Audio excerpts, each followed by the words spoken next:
السلام علیکم خواتین و حضرات۔ مرزا غالب کی غزلوں کی شرح کرنے کے سلسلے میں آج ہم آپ کے لیے ایک نئی غزل لے کر آئے ہیں، لیکن اس سے پہلے ہم آپ سے کچھ عرض بھی کر دینا چاہتے ہیں۔ یہ غزلیں جو ہم آپ کے لیے شرح کر کے یہاں پیش کر رہے ہیں، یہ آسان ترین لفظوں میں ہوتی ہیں، اور آپ کو یوٹیوب پر کوئی ایسا پروگرام نہیں ملے گا جس میں اتنے آسان لفظوں میں غالب کو سمجھانے کی کوشش کی گئی ہو۔ بلا شبہ مرزا غالب کا کلام ایک مشکل کلام ہے، اور ہر کوئی اس پر ہاتھ بھی نہیں ڈالتا، اور لوگ سمجھتے نہیں ہیں تو اس کو پڑھتے نہیں ہیں۔ حالانکہ آپ نے جو پچھلی غزلوں میں ہم نے اس کے معنی کیے ہیں اور آپ کو سمجھایا ہے، تو آپ نے اندازہ کر لیا ہوگا کہ یہ کس قدر پرلطف کلام ہے، اور جس نے مرزا غالب کا کلام نہیں پڑھا یا سمجھ کر نہیں پڑھا اور اس کو شعر و شاعری کا شوق ہے، تو سمجھ لیجئے کہ وہ ایک بہت بڑی نعمت سے محروم رہا۔ آپ سے عرض یہ کرنا تھا کہ ہم بہت محنت سے آپ کے لیے یہ ویڈیوز تیار کرتے ہیں، ان میں ہمارا خاصا وقت صرف ہو جاتا ہے، لیکن جب ہم دیکھتے ہیں کہ آپ میں سے اکثر لوگ ان کو دیکھتے تو ہیں، ان سے لطف بھی لیتے ہیں، لیکن ان کو لائک تک نہیں کرتے، تو ہماری آپ سے درخواست ہے کہ آپ اس کو لائک ضرور کریں۔ ہماری عادت نہیں ہے کہ ہم لائک کرنے اور سبسکرائب کرنے کی دعائیاں دیں۔ اگر آپ کو اچھی لگتی ہیں تو آپ اس کو لائک کر دیا کریں۔ لائک کرنے سے یہ ہوگا کہ ہماری حوصلہ افزائی ہو جائے گی، اور ہمیں یہ اندازہ بھی ہو جایا کرے گا کہ ہمارا پروگرام آپ دیکھ رہے ہیں اور آپ کو اچھا لگ رہا ہے۔ تو چلیے آج کی غزل شروع کرتے ہیں۔ آج کی غزل کا پہلا شعر ہے: باغ پا کر خفقانی یہ ڈراتا ہے مجھے، سایہ شاخ گل افی نظر آتا ہے مجھے۔ خفقانی اصل میں کہتے ہیں اس مریض کو جو خفقان کے مرض میں ہو۔ خفقان کا مرض کیا ہوتا ہے؟ یہ ایک بیماری ہوتی ہے جس میں مریض کے دل کی دھڑکن تیز ہو جاتی ہے، اس پر گھبراہٹ طاری ہو جاتی ہے، اس کو کچھ اچھا نہیں لگتا، وہ ہر چیز سے ڈرنے لگتا ہے، اور اس کے دل میں بہت ہی پریشان کر دینے والے خیالات پیدا ہوتے رہتے ہیں، اور معمولی چیزیں بھی اس کی نظر میں بہت خوفناک بن جاتی ہیں، اور اس کو ڈرنے کی بیماری ہو جاتی ہے۔ یعنی وہ کوئی بھی چیز دیکھتا ہے تو اس کے بارے میں سوچنے لگتا ہے کہ یہ چیز مجھے مار نہ دے، حالانکہ وہ انتہائی بے ضرر چیز ہوتی ہے۔ تو اس مرض کو خفقان کا مرض کہتے ہیں، بعض لوگ اسے اختلاج بھی کہتے ہیں، لیکن اس کی کچھ علامات جو ہیں وہ دوسری ہوتی ہیں۔ تو یہاں پر ہم خفقان کے مریض کا ہی ذکر کریں گے۔ آپ نے بھی ایسے کئی مریض دیکھے ہوں گے کہ جو اس قسم کی خوف میں اور اس قسم کے توہمات میں مبتلا ہوتے ہیں، وہ ہر بات کو منفی انداز میں سوچتے ہیں، تو اس کو خفقان کا مرض کہتے ہیں۔ تو غالب یہ کہہ رہے ہیں کہ میں بھی اسی مرض میں مبتلا ہوں۔ تو جب میں باغ میں جاتا ہوں تو باغ یہ دیکھ کر کہ میں خفقانی ہوں مجھے اور ڈراتا ہے۔ سایہ شاخ گل افی نظر آتا ہے مجھے۔ افی کہتے ہیں اصل میں پھن والے سانپ کو، کالے سانپ کو، عموماً کالے سانپ ہی ہوتے ہیں جن کے پھن ہوتے ہیں۔ تو وہ کہتے ہیں کہ سایہ شاخ گل، یعنی اگر کوئی شاخ اس پر ہوتی ہے، باغ میں ظاہر ہے کہ پودے ہوتے ہیں، درخت ہوتے ہیں، پھل پھول ہوتے ہیں، تو وہ کہتے ہیں کہ اگر کوئی شاخ کا سایہ بھی اگر زمین پر پڑ رہا ہوتا ہے تو مجھے ایسا لگتا ہے کہ جیسے یہ سانپ ہے، کیونکہ میں اس خفقان کے مرض میں مبتلا ہوں۔ اس کی اصل میں جو تشریح ہے وہ کچھ اساتذہ نے یوں بھی کی ہے کہ ہندوستان میں مغلوں کے زمانے کے بہت سے باغ ویران اور غیر آباد پڑے تھے، اور سنگ مرمر اور دوسرے جو پتھر تھے ان کی بارادریاں بھی تھیں۔ آپ نے بھی دیکھا ہوگا پاکستان میں بھی جو بہت پرانی عمارتیں ہیں ان میں اسی طرح ہوتا ہے، اور ان میں شہزادے اور بیگمات اور شہزادیاں سب رہتے تھے۔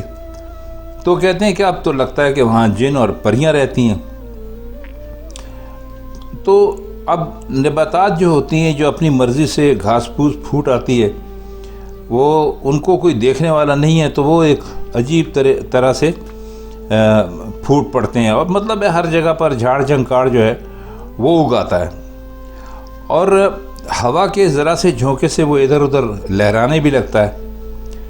تو شام کے وقت ان شاخوں کا عکس سبزے پر بالکل ایسا نظر آتا ہے جیسے سانپ ہو۔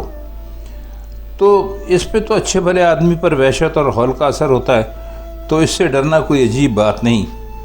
تو غالب نے بھی غالباً یہی ساری باتیں ذہن میں رکھ کر یہ بات کی تھی۔ تو ایک مرتبہ اس کا مطلب ہم آپ کو پھر سمجھانے کی کوشش کرتے ہیں کہ وہ کہہ یہ رہے ہیں کہ میں باغ جو ہے اس کو پتہ ہے کہ میں خفقان کے مرض میں مبتلا ہوں، یعنی مجھے ہر چیز سے ڈرنے کا ایک مرض ہے۔ تو اس کا نتیجہ یہ ہے کہ وہ اگر کسی شاخ کا، پھولوں والی شاخ کا بھی سایہ پڑ رہا ہوتا ہے کسی چیز پہ، تو مجھے لگتا ہے کہ وہ سانپ ہے۔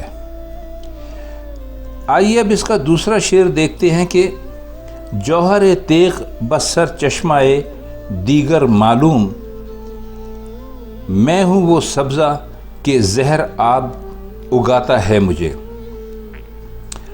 جوہر تیغ کہتے ہیں تلوار کی تیزی کو۔ آپ نے دیکھا ہوگا کہ تلوار جو ہوتی ہے، کبھی آپ کو اگر دیکھنے کا اتفاق ہوا ہو، آج کل تو خیر تلواریں ہوتی نہیں ہیں تو اندازہ کرنا بہت مشکل ہے، لیکن تلوار کی جو دھار ہوتی ہے اس کو کہتے ہیں جوہر تیغ۔ تیغ ظاہر ہے تلوار کو کہتے ہیں، تو جوہر تیغ کہتے ہیں تلوار کی تیز دھار کو۔ اب اس میں ایک بات ذرا سمجھنے کی یہ ہے کہ پہلے زمانے میں اس طرح ہوتا تھا کہ پہلے ایک لفظ اور ہے اس میں، اس کا معنی سمجھ لیجئے زہراب۔ زہراب اس شعر میں ہے، اس میں استعمال ہوا ہے، تو اس کا مطلب ہوتا ہے زہریلا پانی۔ تو پرانے زمانے میں کرتے یہ تھے کہ تلوار کو زہر کے پانی میں ڈبوتے تھے، اس کو کہتے ہیں زہر کے پانی میں بجھانا۔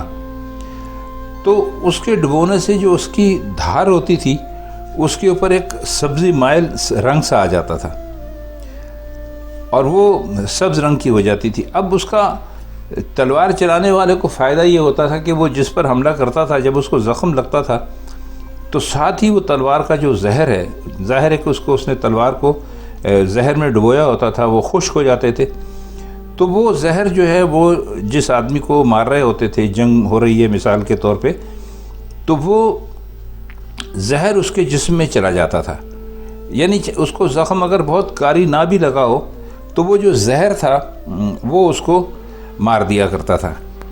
تو غالب شعر میں یہ کہہ رہے ہیں کہ میں جو ہوں، میں وہ سبزہ ہوں کہ زہراب اگاتا ہے مجھے۔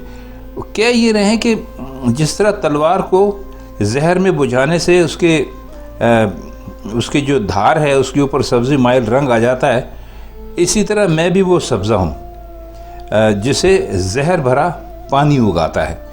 ایک طرح سے انہوں نے اپنی ذات کی بہت زیادہ نفی کی ہے اس شعر میں، اپنی ذات کو بہت زیادہ نقصان دہ بنا کر پیش کیا ہے۔ غالباً یہ غزل کسی بہت ہی مایوسی کے عالم میں کہی گئی ہے، لیکن جس طرح کہی گئی ہے اور جو الفاظ کا چناؤ ہے وہ یقیناً قابل قدر ہے، اور یہ ظاہر ہے کہ مرزا غالب کا ہی کام ہو سکتا تھا کہ وہ اتنی اعلیٰ طریقے سے اپنی بات کو سننے والوں تک پہنچائیں۔ اگلا شعر ہے مدعا محو تماشائے شکست دل ہے، آئینہ خانے میں کوئی لیے جاتا ہے مجھے۔ مدعا تو آپ جانتے ہیں مطلب کو کہتے ہیں، اور محو کہتے ہیں مصروف ہونے کو، اور تماشا بھی آپ جانتے ہیں۔ شکست دل کا مطلب ہے دل کا ٹوٹنا یا ٹوٹا ہوا دل، اور آئینہ خانہ اس جگہ کو کہتے ہیں کہ جہاں پر ایک کمرے کی ہر دیوار کے اوپر بے شمار چھوٹے چھوٹے آئینے لگے ہوتے ہیں، اور ہر آئینے میں آپ کو اپنی تصویر دکھائی دیتی ہے۔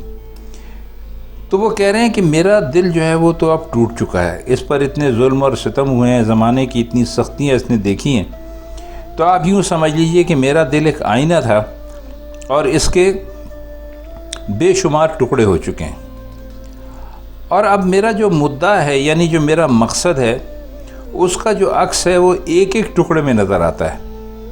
تو ایسا معلوم ہوتا ہے کہ کوئی مجھے آئینہ خانے میں لیے جا رہا ہے، کوئی مجھے اس کمرے میں لے جا رہا ہے جس میں بے شمار آئینے لگے ہوتے ہیں. تو جو ہے میرا مقصد جو ہے وہ تو پورا نہیں ہو سکا، اور میرا مقصد اس بات کا تماشا کر رہا ہے کہ میرا دل ٹوٹ گیا اور اس کے ٹکڑے ٹکڑے ہو گئے. اور اب میری زندگی میں کمرہ تو ہم نہیں کہیں گے، بہرحال وہ آئینہ خانہ جو ہے، اصل میں انہوں نے اپنی زندگی کو کہا ہے اس شعر میں کہ میری زندگی میں اب اس قسم کے بے شمار میرے دل کے ٹکڑے دکھائی دیتے ہیں. تو مجھے ایسا لگتا ہے کہ جیسے میں کسی زندگی نہیں جی رہا ہوں بلکہ میں کسی آئینہ خانے میں ہوں. آئینہ خانہ مطلب وہ کمرہ جس میں بے شمار آئینے لگے ہوئے ہوں اور ہر آئینے میں انسان کو اپنی صورت نظر آتی ہو. اگلا شعر ہے کہ نالا سرمایہ یا کالم و عالم کف خاک، آسماں بیضائے قمری نظر آتا ہے مجھے. اس میں آپ کو کف کہتے ہیں جھاگ کو، اور نالا کہتے ہیں رونے کو، فریاد کرنے کو، اور بیضائے قمری کا مطلب ہوتا ہے، قمری ایک پرندہ ہوتا ہے، آپ نے بھی شاید دیکھا ہوگا، فاختہ کی طرح کا ہی ہوتا ہے. تو وہ اس کا انڈا جو ہے وہ ایک خاکی رنگ کا ہوتا ہے. تو وہ اپنے بارے میں یہ بتا رہے ہیں کہ یہ دنیا کا جو سرمایہ ہے میرے پاس جو ہے وہ بس فریاد ہے، رونا پیٹنا ہے، فغاں ہے، چلانا ہے ہر وقت.